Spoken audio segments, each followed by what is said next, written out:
Asia কাপে বাংলাদেশ ও আফগানিস্তানের অবস্থান একই গ্রুপে। টুর্নামেন্ট শুরুর আগেই তারা আশাবাদী বাংলাদেশকে হারানোর জন্য। অক্টোবর মাসে হতে পারে একটি দ্বিপাক্ষিক সিরিজ। সবকিছু মিলিয়ে বাংলাদেশের সামনে আফগানরা প্রস্তুত কঠিন প্রতিদ্বন্দ্বিতা গড়ে তুলতে। এদিকে এশিয়া কাপের জন্য বাংলাদেশকে হারাতে রশিদ খানকে অধিনায়ক করে এর মাঝেই নিজেদের স্কোয়াড ঘোষণা করেছে আফগানিস্তান। বাকিটা জানবো রিপোর্টে। 2024 সালে টি-20 বিশ্বকাপের সেমিতে যাওয়ার পর অনেকেই মনে করছে আফগানিস্তান হচ্ছে এশিয়ার দ্বিতীয় সেরা টি-20 দল। সেটা প্রমাণ দিয়েছেও তারা। টি-20 ক্রিকেটে বাংলাদেশের বিপক্ষে 12 দেখায় 7টি জয় তাদের। এটাই বলে দেয় এই ফরম্যাটে এগিয়ে আছে দলটি। এবারে এশিয়া কাপে বাংলাদেশ ও আফগানিস্তান একই গ্রুপে পড়েছে। সাম্প্রতিক পারফরম্যান্সে আত্মবিশ্বাসী আফগানরা এখনো পর্যন্ত এশিয়া কাপের কোনো আসর জিততে না পারলেও বাংলাদেশকে হারানো তাদের জন্য খুব বেশি কঠিন নয়। বাংলাদেশ ও আফগানিস্তানের দ্বৈরথ বরাবরই সমর্থকদের জন্য বাড়তি উত্তেজনা নিয়ে আসে। এশিয়া কাপে গ্রুপ পর্বের লড়াই ছাড়াও সামনে রয়েছে আরো একটি সম্ভাবনা।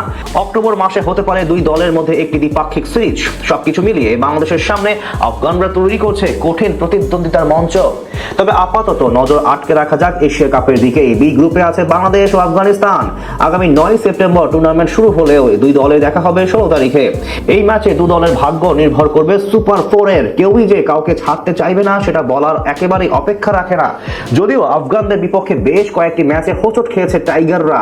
বিশেষ করে রাশিদ মুজিবদের ঘূর্ণিতে বাংলাদেশের ব্যাটাররা বারবার ভুগেছেন। তাই এবারের আসরে বাংলাদেশকে জয় পেতে হলে কেবল ব্যাটিং বোলিংই নয়, মানসিক দৃঢ়তাও দেখাতে হবে। সুপার 4-এ যাওয়ার লড়াইয়ে আফগানিস্তান ও শ্রীলঙ্কাই হচ্ছে বাংলাদেশের সবচেয়ে বড় চ্যালেঞ্জ। অন্তত একটি দলকে টপকে যেতে না পারলে সুপার 4-এ যাওয়া হবে না। এশিয়া কাপের জন্য বাংলাদেশ দল ঘোষণা করলেও বাকি ছিল আফগানিস্তান। এবার দল ঘোষণা করেছে তারাও। রশিদ খানকে অধিনায়ক করে 17 সদস্যের দল বানিয়েছে তারা। অনেক আলোচনা ছিল মোহাম্মদ নবী ও তার ছেলেকে নিয়ে।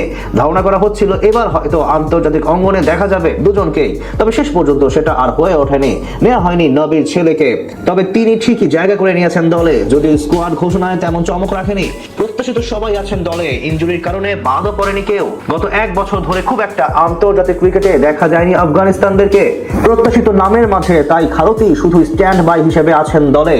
এক নজরে আফগানিস্তানের এশিয়া কাপ স্কোয়াড দেখে নেওয়া যাক। দলের অধিনায়ক রশিদ খান, উইকেট কিপার রহমানুল্লাহ গুরবাজ। এছাড়া দলে আছেন ইব্রাহিম জাদরান, দারুইশ রসুলি, সিদ্দিকুল্লাহ অতল, আজমতুল্লাহ ওমরজাই, করিম জানাত, মোহাম্মদ নবী, গুলবাদিন নাইব, শরফুদ্দিন আশরাফ, মোহাম্মদ ইশাক, মুজিবুর রহমান, এম গজনফর, নূর আহমেদ, নবীনুল হক এবং ফজল হক ফারুকি।